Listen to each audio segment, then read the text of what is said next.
좋아요와 댓글, 구독, 알림 설정까지 놓치지 마세요. 뉴스 속 경제 이슈는 더 쉽고 깊게, 최신 고용 동향은 더 빠르게 전해드리는 고용브리핑 365 시간입니다. 박지훈 기자와 함께합니다. 어서 오세요. 안녕하세요. 네, 오늘 어떤 이슈가 있을까요? 교육부와 한국직업능력연구원이 초중고 학생 2만 3천여 명을 대상으로 진로교육 현황을 조사를 했는데요. 과거와는 달라도 너무 달라진 현실을 엿볼 수 있었습니다. 초중고 학생들이 가장 원하는 희망 직업은 뭐였는지, 그리고 희망 직업이 없다고 답한 비율은 왜 늘어나고 있는지 이슈픽에서 한번 짚어봅니다. 네, 해마다 조사 결과가 나옵니다. 지난해와 비교했을 때 장래 희망 직업으로 선호되는 분야가 좀 달라졌습니까? 네, 우선 초등학생 희망 직업 1위는 운동선수였습니다.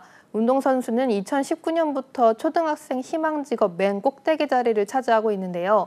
이번에도 변함없이 1위를 지켰고요. 2위는 의사인데 지난해보다 2계단 상승했습니다.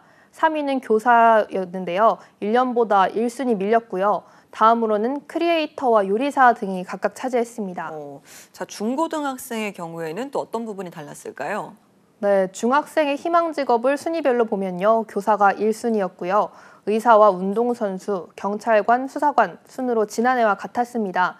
고등학생도 희망 직업 1위는 교사, 2위는 간호사로 지난해와 변동이 없었고요. 다만 3위는 작년보다 6계단이나 상승한 생명과학자나 연구원이 차지했습니다. 초중고생 희망 직업 가운데 모두 톱3에 든 공통 직업이 있네요. 의외로 교사네요.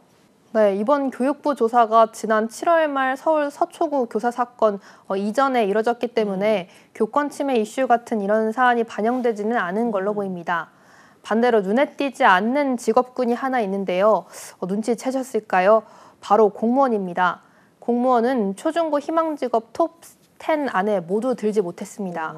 공무원의 인기가 시들해진 것, 초중고생이나 희망 직업에서 뚜렷하게 드러나네요. 네, 안정적인 직업군으로 평가받던 공무원과 군인의 인기가 뚝 떨어졌습니다. 지난해까지만 해도 중학생에게서만 희망 직업 10위 순위에 간신히 들었었는데요. 올해는 17위로 밀려났습니다. 희망 직업에 대한 국가 승인 조사를 시작한 2015년 이후 공무원과 군인이 각각 중학생과 고교생 희망 직업 상위 10위에서 빠진 건 이번이 처음입니다. 네, 공무원이나 군인 같은 안정적인 직업 대신 학생들이 새롭게 선호하는 직업군이 따로 있었을까요? 네, 컴퓨터 공학자 같은 신산업 분야 직업을 희망하는 학생들은 늘었는데요. 3D 프린팅 전문가, 로봇 공학자, 빅데이터 통계 분석 전문가 등 11개 신산업 분야 직업을 희망하는 학생 비중은 중학생의 경우에는 10년 전과 비교했을 때 1.5배로 늘어났습니다. 고등학생에선 11.6%로 같은 기간 3배나 증가했고요. 또 의대 계열 직업을 선호하는 학생들도 좀 늘었습니다. 네, 직업에서 달라진 학생들의 선호도가 뚜렷하게 드러나고 있습니다. 자, 이번 조사에서 또 눈여겨볼 부분이 있다면 어떤 게 있을까요? 네, 중학생 10명 중 4명이 희망 직업이 없다고 응답했다는 점입니다. 자기 적성을 파악하지 못했다는 이유였는데요. 초등학생은 20%, 고등학생도 25%로 높긴 했지만 특히 중학생이 2배 가까이 높았는데요. 희망 직업이 없다는 중학생 비중은 41%로 2018년 이후 가장 높았습니다. 네, 희망 직업이 없다고 응답한 학생이 계속해서 늘어나고 있습니다. 가장 큰 이유는 뭐였을까요? 네, 희망 직업이 없다고 응답한 학생들에게 그 이유를 물어보니 내가 뭘 좋아하는지 아직 잘 몰라서라는 응답이 가장 많았습니다. 다음으로는 내 강점과 약점을 잘 몰라서라는 응답이 뒤를 이었고요. 흥미와 적성, 희망 직업 등 진로에 관해 일주일에 한 번 이상 부모와 대화를 나누는 경우는 고등학생이 73.2%로 가장 높았고 중학생과 초등학생 순으로 나타났습니다. 네, 자, 마지막으로 이번 조사에서 주목할 점 어떤 게 있었을까요? 네, 학교에서 창업가 정신을 키워주는 교육이 많이 이루어지면서 고등학생의 창업에 관한 관심도 높아지는 추세인 것으로 나타났습니다. 고등학교 졸업 후에 창업을 진로 계획으로 세운 비율은 5.2%였는데 2015년 국가 승인 통계 지정 후 최고치라고 합니다. 고등학생 중에서 창업에 관심이 있다는 학생 비율도 41.5%로 지난해보다 늘었고요. 네, 고등학생 때부터 창업을 진로로 한다는 건 참 쉽지 않은데 의외의 결과네요. 네, 계속해서 창업에 대한 관심이 늘어나고 있는데요. 학생들에게 창업에 관심을 두게 된 이유를 묻자 나의 아이디어를 실현하고 주도적으로 일을 하고 싶어서라는 응답이 가장 많았습니다. 2위는 높은 수익에 대한 기대치 때문이었고요. 네, 알겠습니다. 이렇게 달라진 학생들의 희망 직업에 대해서 알아봤는데요.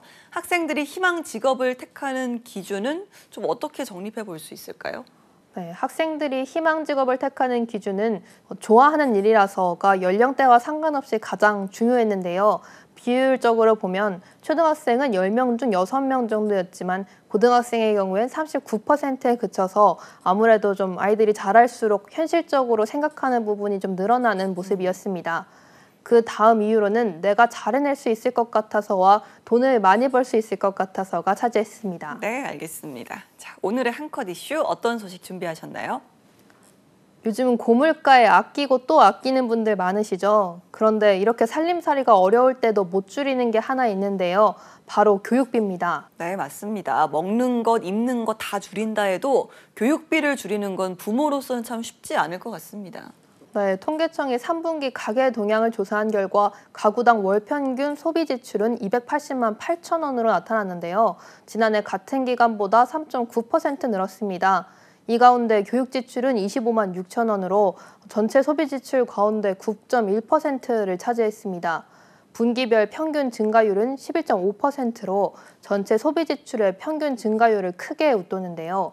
자녀 사교육에 점점 돈을 더 많이 쓰고 있다라는 뜻입니다.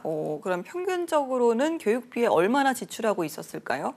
네, 실제 자녀가 한 명 있는 경우에는 교육비로 30만 3,315원, 2명인 경우는 85만 380원을 쓰는 것으로 집계됐는데요.